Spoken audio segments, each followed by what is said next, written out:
Nem tudo que você sente falta merece voltar. Nem tudo. Sentir falta não significa que era saudável. Sentir falta significa apenas que havia vínculo, havia conexão. E muitas vezes é exatamente isso que confunde o nosso coração. Porque algo pode ter sido real e muito real, mas nem tudo que foi real precisa continuar na nossa vida. Existem, assim, histórias que marcaram de maneira muito profunda a gente. Relações, momentos, fases da vida, não porque aquilo era saudável, mas porque de alguma forma ali existia presença, existia conexão, existia pertencimento. E quando algo assim termina, dói. E dói muito, viu, gente? Não vou mentir, não. Mas muitas vezes o que dói não é exatamente o que aconteceu. O que dói é o que aquilo representava. Talvez representava companhia, talvez representava esperança, talvez representava uma versão de você. Sabe, uma versão que acreditava que aquilo de alguma forma iria dar certo. E aqui a gente precisa pensar muito sobre isso. E aqui algo, assim, entra algo muito interessante, que a psicologia observa muito sobre o cérebro humano, né? A psicologia, observando o cérebro humano, ela diz algo, né? Que o cérebro humano, muitas das vezes, ele prefere um inferno conhecido a um paraíso desconhecido. Às vezes a gente está permanecendo, ou a gente permanece preso emocionalmente a algo que não era bom, simplesmente porque aquilo era familiar, ou ressoava familiar. Era a história que a gente conhecia, era o lugar onde a gente aprendeu a viver, mesmo que aquele lugar estivesse de alguma forma nos ferindo. Por isso que você vai encontrar tantas pessoas, sabe, sentindo saudade de coisas que, no fundo, nunca fez bem, não fazia bem.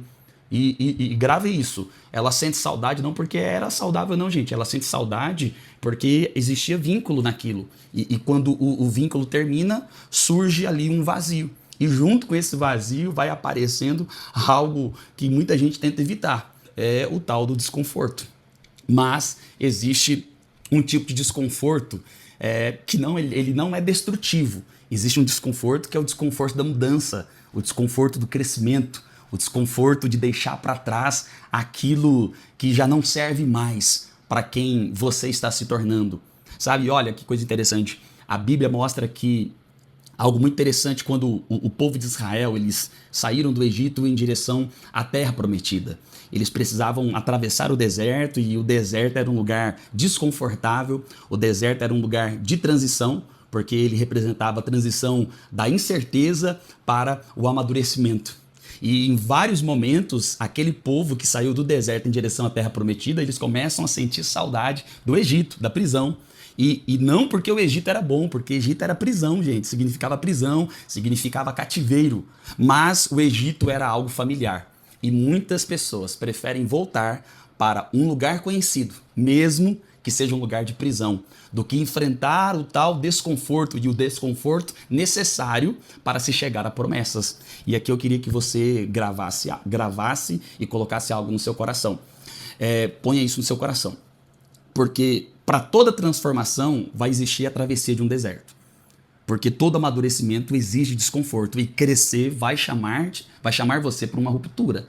Nem tudo que você sente falta, você precisa voltar para aquele lugar. Algumas coisas existiram para, de alguma forma, levar você ao amadurecimento. Outras para mostrar que você é mais forte do que você imaginava, né? Então tem muita coisa aí que foi real, sim, mas agora pode se tornar aprendizado. E muitas das vezes o aprendizado ele começa quando a gente tem coragem de não voltar para aquele lugar que não nos fazia bem, mas que a gente de alguma forma ficou preso nele. Porque às vezes, grava isso, o desconforto que você está vivendo hoje é apenas a travessia, o caminho que vai te levar de alguma forma a um lugar bem melhor no amanhã do que aquele que você viveu lá atrás e deixou lá para trás. Então ponha isso no seu coração aí e eu espero que você seja alguém que lute para sair do inferno conhecido, sabe? E procure buscar o paraíso desconhecido, porque o seu cérebro vai brigar com você. Às vezes ele vai lutar para que você fique preso a um inferno conhecido do que buscar um paraíso desconhecido. Pensa sobre isso aí, se te ajudou, compartilha. Muito obrigado, desde já.